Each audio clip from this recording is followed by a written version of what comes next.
한 전도사님이 있었습니다. 결혼을 해서 신혼방을 짐을 정리하다가 그 사모님의 그 부인의 가방에 조그만 상자를 발견한 것이죠. 그래서 궁금해서 자신의 아내에게 물어봤습니다. 이게 뭐요? 사모님이 이렇게 말을 했다고 합니다. 절대로 열어보서는 안 됩니다. 알았죠? 신신당부하고 그것을 막은 것이죠. 전도사님은 궁금했지만 자신의 아내와 이렇게 약속을 하고 열지는 않았습니다. 그로부터 약 20년간의 시간이 흐르게 됩니다. 어느 날 새 사역지로 이사를 하게 되고, 이 전도사님도 목사 안수를 받아서 열심으로 목회 활동을 하고 있는 중에 짐을 정리하다가 우연히 20년 전에 그 상자를 발견한 거예요. 목사님은 속으로 이제는 20년이나 지났으니까 하면서 살짝 상자를 열어봤습니다. 그 상자 안에 현금 200만 원인가 그리고 계란 3개가 들어있는 것입니다. 이게 뭔가 궁금해서 자신의 아내에게 이렇게 물어봤습니다. 도대체 이게 뭐요? 사모님은 마지못해 이야기해 줬습니다. 좋아요. 이제는 말씀드리죠. 당신이 저와 결혼한 후에 설교를 많이 제가 들었는데 설교가 은혜가 되지 않고 졸립기만 할 때 날마다 계란을 모았어요. 그 이야기를 들으니까 그 목사님이 너무나 기쁜 거예요. 왜냐하면 계란이 3개밖에 없었기 때문에. 20년 동안 은혜되지 않은 설교가 3번밖에 되지 않았구나. 근데 그 돈은 뭐요? 물어보니까 사모님이 머뭇거리면서 이렇게 대답했습니다. 계란을 판 돈입니다. 오해하지 마십시오. 제 얘기가 아닙니다. 결코 오해하지 마시기 바랍니다. 국민일보에서 본 겁니다. 국민일보에서. 감사하게도 이야기를 들으면서 제 집사람이 설교할 때마다 계란을 안 사서 참으로 감사했고, 또 오늘 말씀 우리가 조는 분들이 있다면 안 되겠기에 이 말씀을, 이 이야기를 들려드립니다. 하나님 말씀을 대한다라는 것은 참으로 쉽지 않습니다. 가장 많은 신약 성경을 기록한 사도가 누구입니까? 바로 바울 사도죠. 바울 사도도 능력 있게 하나님 앞에 쓰임 받았지만 그도 어쩔 수 없었나 봅니다. 사도행전 20장에 보면 그의 설교를 듣다가 졸았던 한 인물이 나오죠. 바로 유두고라는 인물인데 3층의 계단에 걸터 앉았다가 그의 설교를 들으면서 졸다가 떨어져 그 자리에서 죽게 돼요. 하지만 바울이 그를 살려내는 이야기가 사도행전 20장에 잘 기록되어 있습니다. 누군가에게는 바울의 설교가 생명을 가져다주는 은혜가 있지만 또 누군가에게는 지루할 수 있구나라는 것을 보여주는 대목이 아닐 수가 없는 것이죠. 하물며 바울도 그러한데 바울보다 훨씬 부족한 제가 설교한다고 능력이 나타난다는 것은 정말 쉬운 일이 아닙니다. 그럼에도 불구하고 오늘 저는 짧은 시간이지만 말씀을 들고 섰습니다. 하나님이 전하라고 하신 말씀이기에 대언하라고 주신 이 말씀을 들고 섰습니다. 제 개인적인 인간적인 음성으로 듣지 마시고 우리 심령에 꼭 필요한 말씀을 주님께서 나에게 오늘도 공급해 주십니다라는 겸손한 마음으로 하나님의 말씀을 받기를 소망합니다. 성경을 읽을 때에 시대적인 배경을 이해하는 것이 너무나 필요합니다. 베드로 전서와 베드로 후서는 각기 다른 시대적인 배경이 있는데 베드로 전서를 기록할 때쯤에 로마에 큰 사건이 일어납니다. 바로 로마 대화재 사건이죠. 베드로전서가 64년경, 주후 64년경에 쓰여졌는데 로마 대화재 사건도 서기 64년 7월 19일 날 일어나게 되거든요. 그 로마 대화재 사건을 가지고 네로 황제가 누구에게 그 화살을 돌립니까? 크리스찬들에게, 그리스도인들에게 그 화살을 돌림으로 크리스찬들에게 큰 박해가 찾아오게 됩니다. 기나긴 핍박과 고난의 시기였죠. 베드로는 안 되겠다. 약 3년간이 흐른 그때에 베드로 후서를 기록하면서 지칠 대로 지친 초대교회 성도들에게 우리가 동요하지 말고 혼란해하지 말고 흔들리지 말고 말씀 위에 굳게 설 것을 다짐하면서 오늘 기록한 베드로 후서를 지은 것입니다. 베드로후서는 내부적인 혼란과 어려움들, 이단과 같은 거짓 교사들을 경계할 것을 기록하고 있는 성경입니다.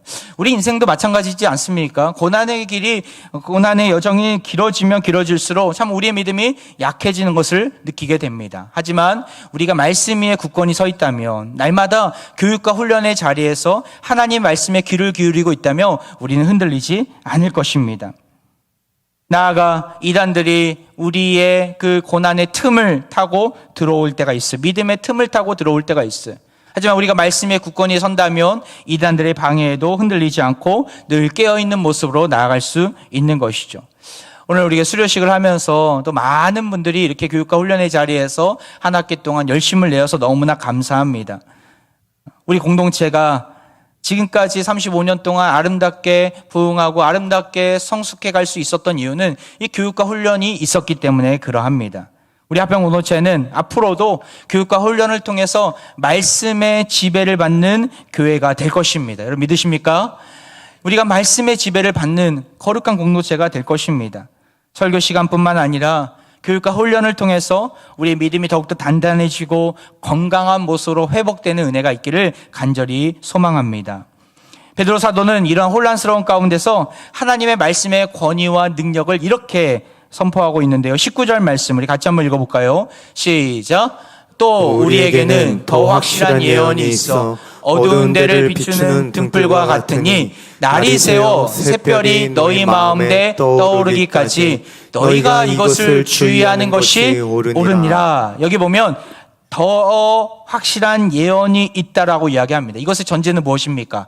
이것보다 덜 확실한 예언이 있다라는 거예요. 그것이 무엇입니까? 베드로후서 1장 19절 이하에 보면 그 앞에 보면 우리가 읽지는 않았지만 베드로 사도가 간증하는 내용이 나옵니다. 내가 예수님과 함께 동행했었고 또 변화산에서 하늘의 음성을 들으면서 천국을 경험했노라고 고백하면서 놀라운 하나님께서 베푸신 그 예수님과 동행하면서 경험한 체험을 이야기하고 있습니다. 그것을 이야기하는 거예요. 무슨 말입니까? 그 체험도 너무나 귀중한 나의 인생 가운데 잊지 못할 기억이었지만 그거보다도 더 확실한 예언이 있다는 것이죠. 그것이 무엇입니까? 바로 하나님의 말씀이라는 것입니다. 신앙생활을 하면서 여러분 우리는 많은 것들을 경험할 수 있습니다. 체험할 수 있어요. 저도 청년 시절에 방언도 한번 한 적도 있었고 또한 선교지에서 막 귀신이 쫓아나가는 것들을 본 적도 있었고 뭐 다양한 경험들을 한 적이 있었어요. 하지만 그것보다도 더 확실한 경험, 확실한 체험이 무엇입니까? 하나님의 말씀인 줄 믿습니다.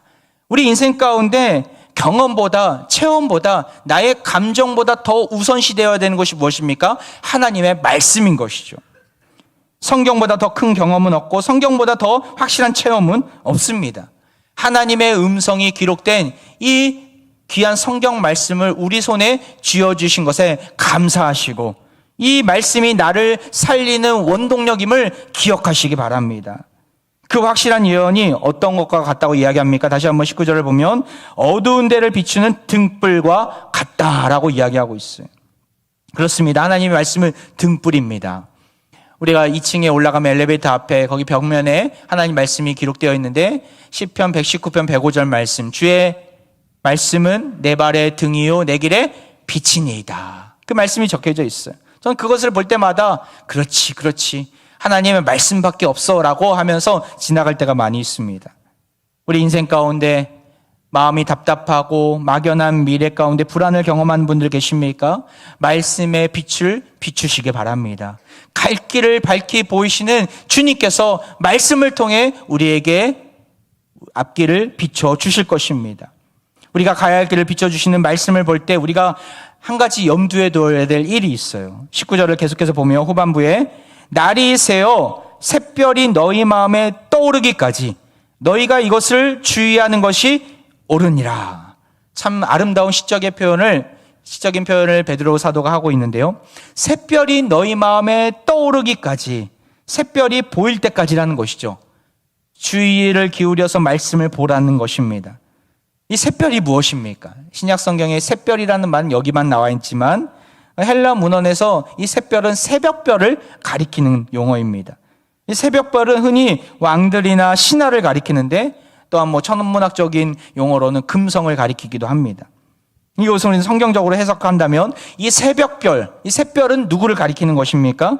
요한계시록 22장 16절 말씀 같이 읽겠습니다. 시작. 나 예수는 교회들을 위하여 내 사자를 보내어 이것들을 너희에게 증언하게 하였노라. 나는 다윗의 뿌리요 자손이니 곧 광명한 새벽별이라 하시더라. 새벽별이 누구라고요? 예수라는 거예요. 예수 그리스도. 샛별이 보일 때까지 성경을 주의 깊게 보라는 것이죠. 다시 한번 말씀드리면 성경을 볼 때 누구를 발견하라는 거예요? 예수를 발견하라는 것이죠.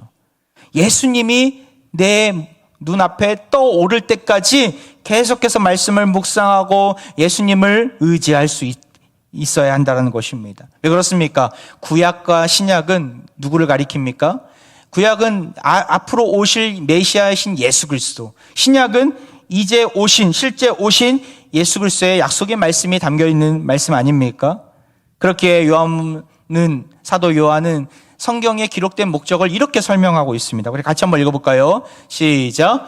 오직 이것을 기록함은 너희로 예수께서 하나님의 아들 그리스도이심을 믿게 하려 함이요 또 너희로 믿고 그 이름을 힘입어 생명을 얻게 하려 함이니라. 여기 보면 성경을 통해서 누구를 발견하라는 거예요? 하나님의 아들 예수 그리스도를 믿으라는 것입니다. 나아가 그 이름을 힘입어서 우리에게 영생을 가져다 줄 것을 성경을 통해서 발견하라는 것입니다. 우리는 성경을 바라보면서 누가 떠올라야 합니까? 예수님이 떠올라야 합니다. 성경을 바라보면서 읽으면서 누가 고백되어져야 합니까? 예수님이 나의 구주, 나의 그리스도이심을, 나의 하나님이심을 고백할 수 있어야 합니다. 이것이 기록된 성경의 목적이고 의도인 것입니다. 근데 이렇게 하지 못하는 모습들이 있어요. 왜 그럴까요? 예수님을 발견하지 못하고 성경의 참된 의미를 발견하지 못하는 때가 있어요. 왜 그럴까요? 20절에 나오죠. 그 원인이. 먼저 할 것은 성경의 모든 예언은 사사로이 풀 것이 아니니. 다시 한번 말씀드리면 사사로이 푸니까 예수님을 발견하지 못하고 사사로이 푸니까 성경의 맛을 맛보지 못한다는 것입니다. 이 사사로이 푼다는 것은 성경을 볼 때 주관적인 판단을 가지고 제멋대로 해석하는 것을 의미합니다. 성경에서 그렇게 하나님의 말씀을 제멋대로 해석한 한 인물을 우리가 알고 있지 않습니까? 바로 아담과 하와입니다. 아담과 하와 앞에서, 특별히 하와 앞에서 뱀이 뭐라고 유혹했는지 한번 볼까요? 창세기 3장 1절 말씀. 그런데 뱀은 여호와 하나님이 지으신 들짐승 중에 가장 간교하니라. 뱀이 여자에게 물어 이르되 하나님이 참으로 너희에게 동산 모든 나무의 열매를 먹지 말라 하시더냐. 마귀가 끊임없이 우리에게 왜곡된 하나님 말씀을 상기시키는데요. 여기 보면 그러한 왜곡된 말씀이 들어가 있죠. 하나님이 뭐라고 하셨다고요? 동산 모든 나무의 열매를 먹지 말라 하시지 않았느냐? 이렇게 지금 이야기하고 있는 거예요. 하나님을 거짓말장애로 말하는 거예요. 욕심 많고 지키지 못할 일을 지키도록 강요한 하나님으로 만들어버린 것이죠. 하나님은 단 한 번도 아담과 하와에게 모든 나무의 열매를 먹지 말라 하신 적이 없습니다. 하지만 이 거짓말이 하와의 마음을 뒤흔들게 됩니다. 그래서 하와는 이렇게 하나님의 말씀을 설명합니다. 우리 창세기 3장 3절 같이 한번 읽어볼까요? 시작. 동상 중앙에 있는 나무의 열매는 하나님의 말씀에 너희는 먹지도 말고 만지지도 말라. 너희가 죽을까 하노라 하셨느니라. 하와의 대답에는 심각한 오류가 묻어나 있습니다. 하나님 말씀을 제멋대로 지금 해석하고 있는 거예요. 하나님이 아담과 하와에게, 특별히 아담에게 무슨 말씀을 주셨습니까? 창세기 2장 17절에 보면 선악을 알게 하는 나무의 열매는 먹지 말라. 내가 먹는 날에는 반드시 죽으리라 하시니라. 먹지 말라, 죽으리라 말씀하셨는데 하와에게 넘어오면서 어떻게 바뀌어요? 선악을 알게 하는 나무의 열매는 먹지도 말고 만지지도 말라. 뭐예요? 하나님의 말씀에 자기 생각을 덧붙인 거예요. 플러스한 거예요. 그리고 또 뭐라고 얘기합니까? 너희가 죽을까 하노라. 하나님의 말씀을 자기 마음대로 빼버린 거예요. 하나님은 반드시 죽으리라 하셨는데 죽을 수도 있고 안 죽을 수도 있을 거야 라고 하면서 자기의 생각을 집어넣어서 하나님의 말씀을 약화시켜버린 것이죠. 가중시키거나 약화시키는 하와의 대답을 보면서 무엇을 느끼십니까? 하나님의 말씀을 가감했을 때에 우리는 죄악의 나락에 떨어짐을 알 수 있어야 합니다. 마귀는 끊임없이 거짓말을 우리를 공격해 옵니다. 야, 그게 하나님 말씀 그거 아니야, 그거 아니야.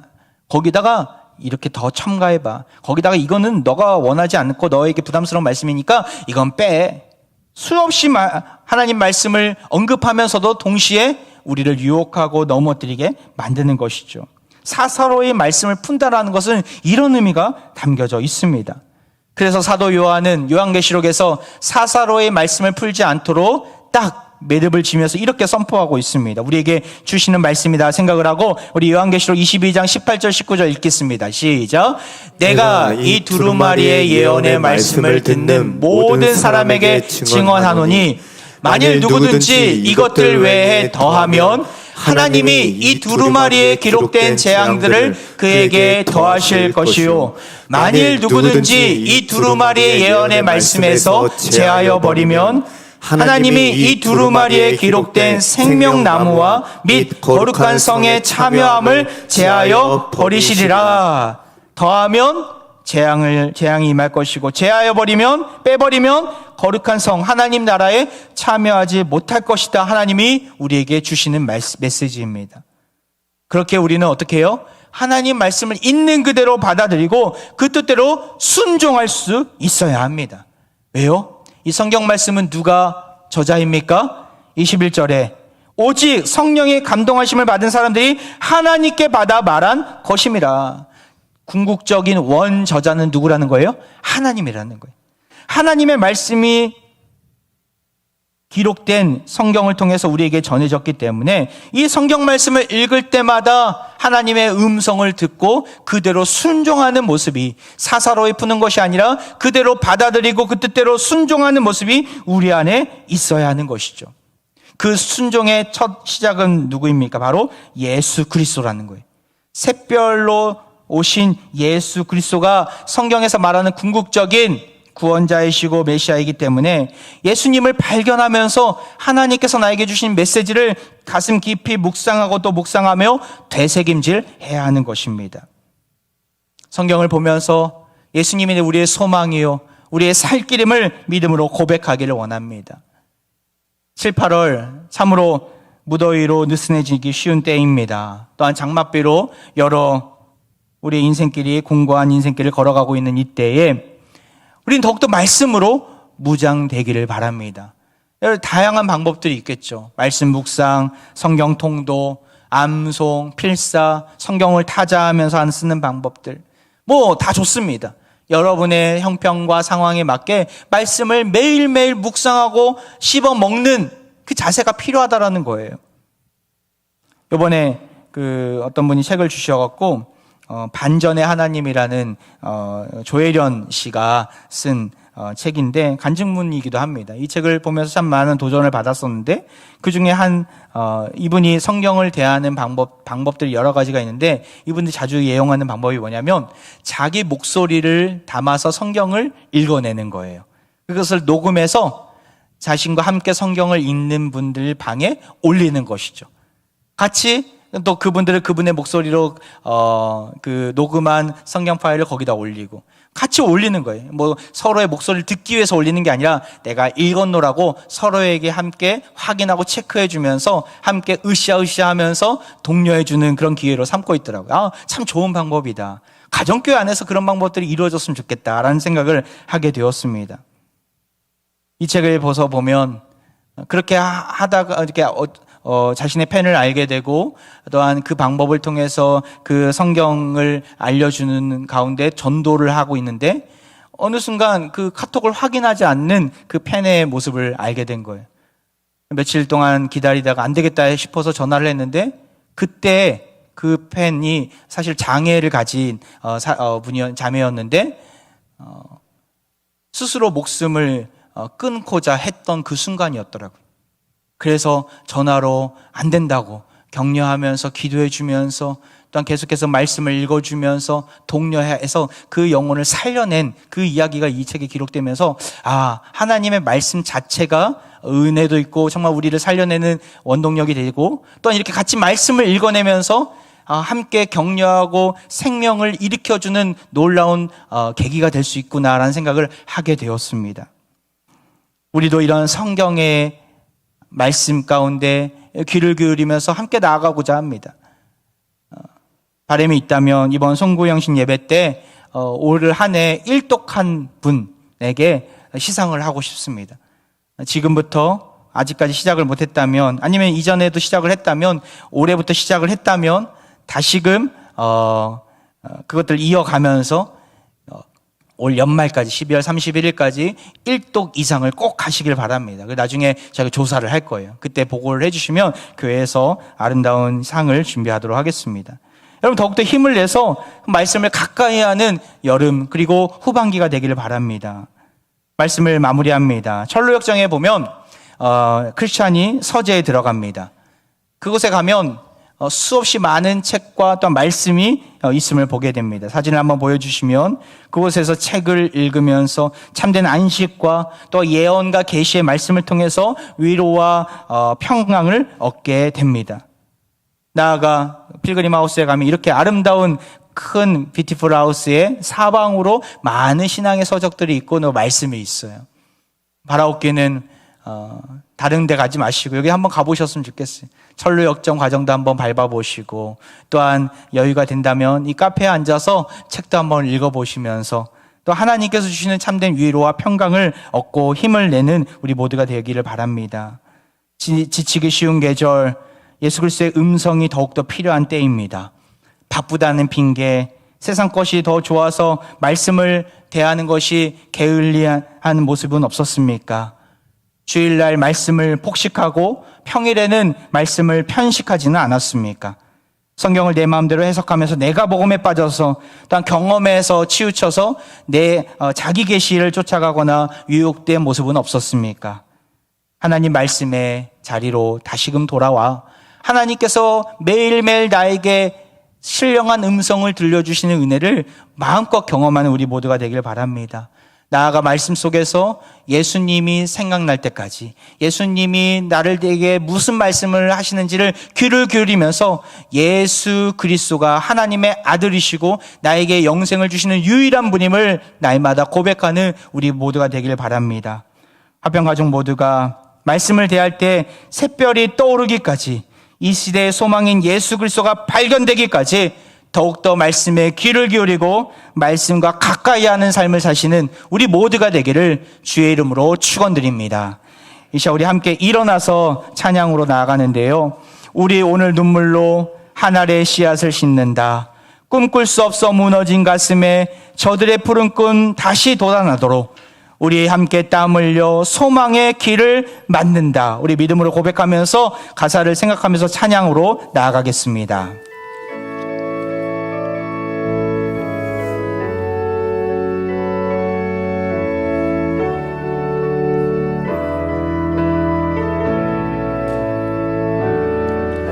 우리 오늘 눈물로 하나의 씨앗을 심는다.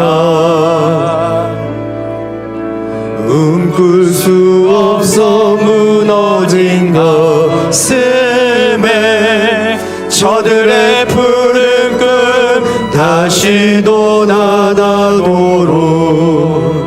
우리 함께 땀 흘려 소망의 길을 만든다. 내일로 가는 길을 찾지 못했던 저들 노래하며 달려가 그날에 우리 보리라.